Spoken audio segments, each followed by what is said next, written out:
2024 లేదా 25లో డిగ్రీ లేదా బీటెక్ చదివారా? సాఫ్ట్‌వేర్ జాబ్ కోసం ఎదురు చూస్తున్నారా? అయితే కోడ్ జ్ఞాన్ 100 డేస్ కోర్సులో చేరండి. జాబ్ సాధించండి. ఈ నెల 14వ తేదీన ఇంటర్ విద్యార్థిని వైష్ణవి హత్య కేసు రోజురోజుకో మలుపు తిరుగుతూ పోలీసులకు పెను సవాల్‌గా మారింది.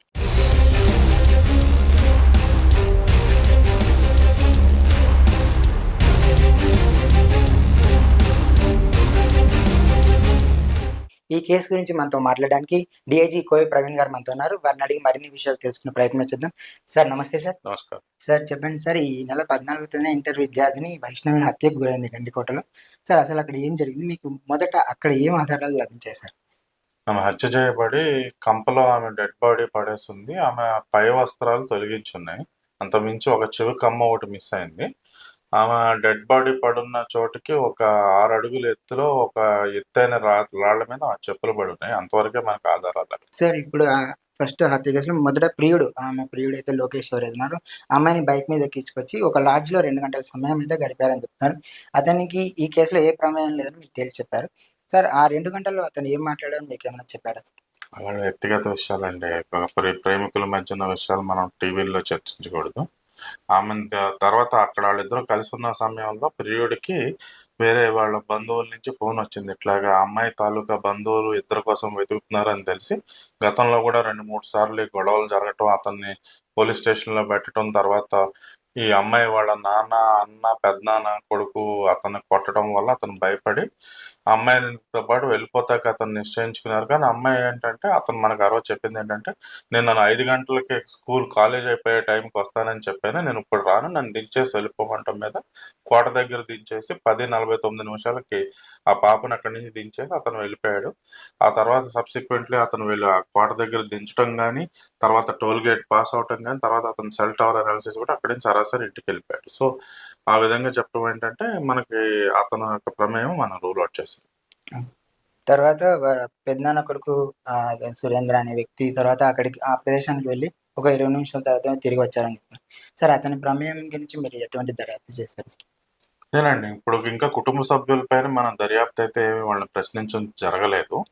మనకి ఉన్న ఆ రోజున్న ఆధారాల ప్రకారం ఆ పాపని 11:29 నిమిషాలకి బ్రతికుండగా చూసిన ప్రత్యక్ష సాక్షులున్నారు.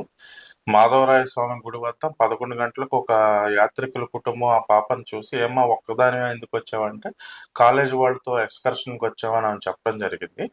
అదే సమయంలో ఆ టెంపుల్ వద్ద ఇంకో 2 వ్యక్తులు అక్కడే సంచరిస్తుంటే వాళ్ళు అనుమానం కలిగి, "అమ్మ ఎందుకమ్మా ఒక్కదానివే ఉండటం, మీ మాతో పాటు రామ్మని" చెప్పి 11:19 నిమిషాలకి మాధవరాయ గుడి నుంచి ఆళ్ళతో పాటు ఆమె బయటకు రావటం. తర్వాత 11:29 నిమిషాలకి వాళ్ళ నుంచి ఆమె విడిగా వేరే వైపు వెళ్ళటం, ఈ జామా మసీద్ వైపు వెళ్ళటం వరకు మనకు అయితే ప్రత్యక్ష సాక్షులైతే ఉన్నారు. 11:25 నిమిషాల వరకైతే ఆమెను సజీవంగా ఉన్నట్టు మనకు చూసిన ప్రత్యక్ష సాక్షులున్నారు. సార్ ఈ కేసు గురించి చూసుకుంటే రకరకాల కథనాలైతే మనకు బయట వినిపిస్తుంది సార్. టూరిస్టులు ఆ అమ్మాయిని హత్య చేసి ఉంటారని కూడా చెప్తున్నారు. ఆ కోణంలో మీరు దర్యాప్తు ఏమైనా చేశారా సార్? ఇప్పటి వరకైతే అండి ఎవరైతే పర్యాటకుల్లో ఎవరైనా ఆకతాయిలు చేసి ఉంటారనే కోణంలోనే మనం దర్యాప్తు చేస్తున్నాం. ఆ దర్యాప్తు ఆల్మోస్ట్ మనకి 70, 80, 90% వరకు మనకు పూర్తయింది. అది పూర్తయిన తర్వాత మరి ఎక్కడ అది ఎస్టాబ్లిష్ అవ్వకపోతే నెక్స్ట్ ఉన్న ఇంకా కుటుంబ సభ్యులను కూడా విచారించవలసి ఉంటుంది. సార్ ఈ కేసులో ఇంకొక ప్రధానంగా వినిపిస్తున్న ఆరోపణ ఏంటంటే, ఆ అమ్మాయి వాళ్ళ అమ్మమ్మ ఏదైతే ఉందో, ఆ అమ్మమ్మ ఆస్తులన్నీ కూడా ఈ అమ్మాయి పేరు మీద రాశారని చెప్తున్నారు. ఒకవేళ లోకేష్‌తో ఈ అమ్మాయి వివాహం జరిగితే ఆస్తులన్నీ లోకేష్ పేరుకి వెళ్ళిపోతాయని చెప్పి బంధువులే ఈ హత్య చేసి ఉంటారని బయట ఆరోపణలు వినిపిస్తున్నాయి సార్. రకరకాల ఆరోపణలు వస్తున్నాయండి. హత్య జరిగిన రోజు నుంచి కూడా కుటుంబ సభ్యులపైన అయితే వాళ్ళ ప్రమేయం ఉన్నట్టు వివిధ కోణాల నుంచి కూడా ఆరోపణలు వస్తున్నాయి. కానీ కుటుంబ సభ్యులని ఏంటంటే కుటుంబ సభ్యులు కాబట్టి ఎంతకైనా చేసింది అది వాళ్ళు చేశారో చేయలేదనేది మనం చెప్పలేం. కానీ కుటుంబ సభ్యులు ఎంతకైనా కుటుంబం కాబట్టి బయట వాళ్ళ ప్రమేయం ఎంత పూర్తిగా మనం రూల్ అవుట్ చేసుకునే వరకు వాళ్ళని ఎటువంటి విచారణ చేపట్టకూడదని మనం ఒక నిర్ణయం తీసుకున్నాం. దాని మీద మేము ఇప్పటివరకు కట్టుబడి ఉన్నాం. సో 90% వరకు బయట వాళ్ళది అనేది మనకి ఇంకా పూర్తవుద్ది. ఇంకొకటి 2 రోజుల్లో 100% పూర్తవుద్ది. ఇప్పుడు బాధితులు ఏదైతే వాళ్ళ తల్లిదండ్రులు ఉన్నారో వారికి మీరు ఎటువంటి భరోసా ఇచ్చారు సార్? ఎవరి తల్లిదండ్రులకి? అది వైష్ణవి తల్లిదండ్రులకి సార్. ఏం భరోసా ఇస్తామండి? ఇప్పుడు ఓ పక్కేమో వాళ్ళు చంపారని మీరే అంటున్నారు. మేమేం భరోసా ఇస్తాం? మేమైతే శోధిస్తున్నాం. మాకు దీనిలో 2 అసంప్షన్స్ ఉన్నాయండి. ఒకటి, ఆ పాప 11:30కి మాధవరాయ గుడి వైపు నుంచి అటువైపు వెళ్ళింది. సో, అక్కడి నుంచి ఆ పాప యొక్క స్కూల్ బ్యాగు, తర్వాత టిఫిన్ బాక్స్ ఏదైతే ఉన్నాయో ఇది రంగనాథ స్వామి గుడి వద్ద ఉన్నాయి. సో, 11 అక్కడి నుంచి అక్కడికి వెళ్ళి సుమారు 11:40, 12 గంటల సమయంలో అమ్మాయి భోజనం చేయటానికి బ్యాగ్‌లో ఉన్న టిఫిన్ బాక్స్ తీసి ఉండొచ్చనేది అంచనా. సో, అదే సమయంలో ఈ సురేంద్ర అనే వాళ్ళ పెదనాన్న కొడుకు కూడా అదే సమయంలో లోపలికి ప్రవేశించాడు. సో, మా యొక్క 2 అసంప్షన్‌లు ఏంటంటే, ఏదైనా కావచ్చు, మేము నిర్ధారించి చెప్పట్లేదు. ఆ సురేంద్ర అనే వాళ్ళ పెదనాన్న కొడుకుని దూరం నుంచి చూసి ఆ అమ్మాయి వెనక్కి పరిగెట్టినప్పుడు ఎవరైనా ఆకతాయిలైనా ఆమె మీద ఈ విధంగా ఆమెను హత్య చేసుండాలి. లేకపోతే సురేంద్ర ఆయన వెంబడిస్తున్న క్రమంలో ఆ చిన్న జరిగిన స్క్రిమిష్ అంటారు, తోపులాటలో అతను కొంచెం బలంగా, దృఢంగా ఉంటారు. ఈ పాప పేలగా ఉంటది. ఒక అమ్మాయిని అదుపు చేసే క్రమంలో ఒకటి అదిమి ఉండొచ్చు. దానిలో వైటల్ ఆర్గన్ ఎక్కడైతే రిబ్ కేజ్ ఈ ప్రాంతంలో తగిలి లివర్ రప్చర్ అయింది. సో, దానివల్ల కూడా ఆమె చనిపోయింది. ఏదైనా జరిగి ఉండొచ్చు. మనం ఇప్పుడైతే ఏది నిర్ధారించే పరిస్థితులు లేదు. మనం పూర్తి నిర్ధారణ వచ్చిన తర్వాత కానీ మనం ఇప్పుడేం చెప్పలేం. సార్, మీరు చెప్తున్న వివరాలను బట్టి అక్కడ ఎటువంటి సీసీ కెమెరాలు గానీ, ఎటువంటి పరికరాలు అంటే మనకు తెలుసుకునే పరికరాలు లేవని చెప్తున్నారు. అంటే ఈ హత్య ఏమైనా ప్రీ ప్లాన్డ్‌గా జరిగిందని మీరేమైనా భావిస్తున్నారా? నాకంత క్రియేటివ్ ఐడియాలజీ లేదు. అంత థాట్స్ లేవండి. క్రియేటివిటీ అనేది సినిమా వాళ్ళకే, తర్వాత మీకే చెందుద్ది. మాకంత తెలివి లేదండి. లేదండి. ఎందుకంటే అంటే మీరంటున్నారు అక్కడ ఎటువంటి ఆధారాలు లభించట్లేదు. అంటే నిర్మానుష్యమైన ప్రదేశంకి అటువంటి సీసీ కెమెరాలు లేని ప్రదేశంలో హత్య చేశారంటున్నారు. అంటే ఇంత ప్లాన్డ్‌గా ఏదైనా ఎటువంటి ఆధారాలు లభించవనే ధైర్యంతోనే ఈ మర్డర్ ఏమైనా చేసుంటారని చెప్తున్నా కదా, మాకంత క్రియేటివిటీ లేదండి. ఆ పాప అక్కడ భోజనం చేసే క్రమం నుంచి ఆమె కరెక్ట్‌గా తూర్పు వైపు ఇది ఆలయం యొక్క తూర్పు వైపు ఉన్న మెట్ల మీద కూర్చొని అలసట తీర్చుకొని భోజనం చేయబోతున్న సమయంలో కరెక్ట్‌గా వాళ్ళ అన్నయ్య అదే సమయంలో పెదనాన్న కొడుకొచ్చాడు. అతన్ని చూసి అతను కంటపడకుండా ఉంటాకైనా తప్పించుకొని ఉండొచ్చు. లేకపోతే అతను వెంబడించిన క్రమంలో అయినా జరిగుండొచ్చు. రెండిట్లో ఏదైనా జరిగుండొచ్చు. సో, కాకపోతే ఆ ప్రదేశంలో ఎటువంటి కెమెరాలు గాని లేకపోవటం వల్ల, ప్రత్యక్ష సాక్షులు లేకపోవడం వల్ల మనకింత టైం పడుతుంది. మనం పూర్తిగా టవర్ డంప్ అనాలిసిస్ మీదే మా యొక్క ఏదైతే పరిశోధన ఏదైతే ఉందో, నేర పరిశోధన ఏదైతే జరుగుతుంది. సో, ఓ విధంగా చెప్పాలంటే ఇప్పుడు మనం కొండను తవ్వి ఎలకను పట్టే క్రమం దిశగా మనం ప్రయాణం చేస్తాం. సార్, ఈ మధ్య కాలంలో చూసినట్లయితే దర్యాప్తు రంగంలో చాలా వేగంగా దూసుకుపోతుంది సార్ మన పోలీస్ శాఖ. ఆల్‌మోస్ట్ ఆల్ అన్ని కేసులు చాలా తొందరగా సాల్వ్ అయిపోయే పరిస్థితి ఉంది. బట్ ఈ కేసులో ఎందుకు సార్ ఇంత జాప్యం జరిగింది? అది గాక బయట నుంచి ఆరోపణలు ఏమొస్తుంటే మీరు జర్నలిస్టులు గూడా మీరు అంటే ఆహ్, కొంచెం హార్ష్‌గా సమాధానం ఇచ్చినట్టు, మా చేతిలో ఏం లేదు. మా ప్రయత్నం మేము చేస్తామని చెప్పినట్టున్నారు. అంటే దీని వెనుక ఏమైనా రాజకీయ శక్తులున్నాయని కూడా బయట వాళ్ళు ఆరోపిస్తున్నారు. దాని గురించి మీరు ఏం వివరిస్తారు సార్? అంటే జర్నలిస్టులు క్రియేటివిటీ సినిమా మాదిరిగానే జర్నలిస్టులో కూడా క్రియేటివ్ పరిశోధనాత్మకమైన హృదయం ఉంటదండి. మేము సాధారణ మనుషులు అవటం వల్ల, మేము సగటు ప్రభుత్వ ఉద్యోగం అవ్వటం వల్ల మాకంత క్రియేటివిటీ లేక, ఉన్న వాస్తవాలు చెప్పేటప్పటికి మేము దురుసుగా చెప్తున్నట్టు మీరు మమ్మల్ని ఆరోపిస్తున్నారు. మాకంత క్రియేటివిటీ లేదు. ప్యూర్‌గా మేము మానవ ప్రయత్నమే చేస్తున్నాం. మాకు టెక్నాలజీ సహకారంతోనే మేము చేస్తాం. కాకపోతే ఈ మధ్య కాలంలో కేసులు త్వరగా అది మనం నిర్ధారించడానికి ఏంటంటే, టెక్నాలజీ అనేది మనకు సహకారం ఉంటది. సీసీటీవీ కెమెరాలు అన్ని చోట్ల అమర్చుండటం వల్ల మనకు ఆధారాలు లభ్యమవుతున్నాయి. ఇక్కడ దురదృష్టవశాత్తు ఆ హత్య జరిగిన ప్రదేశంలో ఈ నిర్మానుష్యంగా ఉండటం, చుట్టూగా కంప పెరిగిపోయి ఉండటం, ఎటువంటి సీసీటీవీ కెమెరాలు లేకపోవటం వల్ల ప్యూర్‌లీ టవర్ డంప్ మీదే మనం ఆధారపడ్డాం.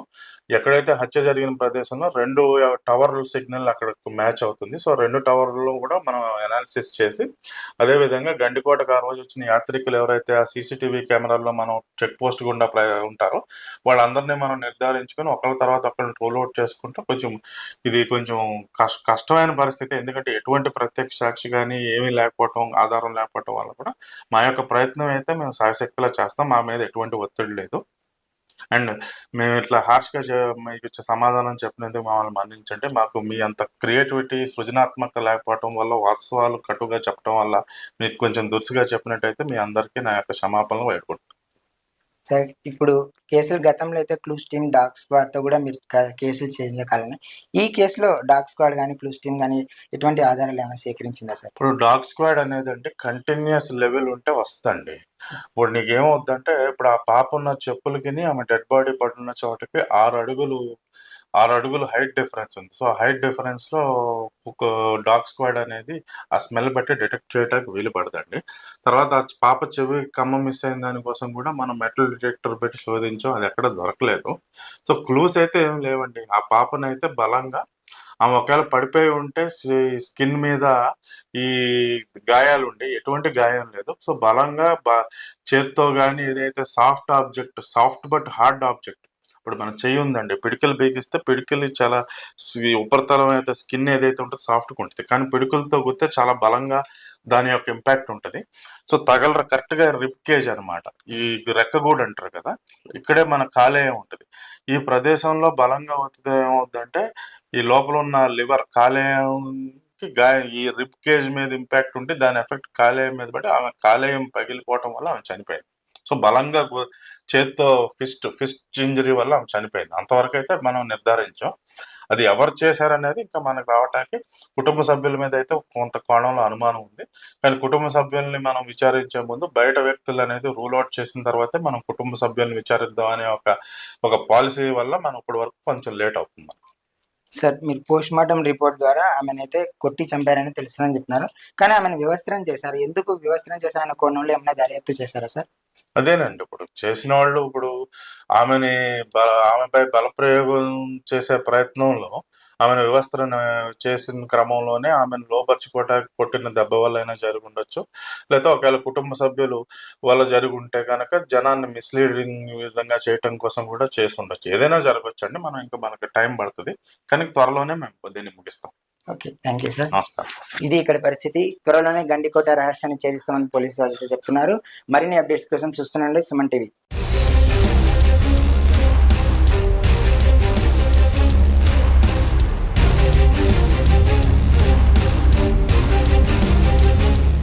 సుమన్ టీవీలో మీ పర్సనల్ అండ్ బిజినెస్ ప్రమోషన్స్ కోసం కింది నెంబర్కి కాంటాక్ట్ చేయండి.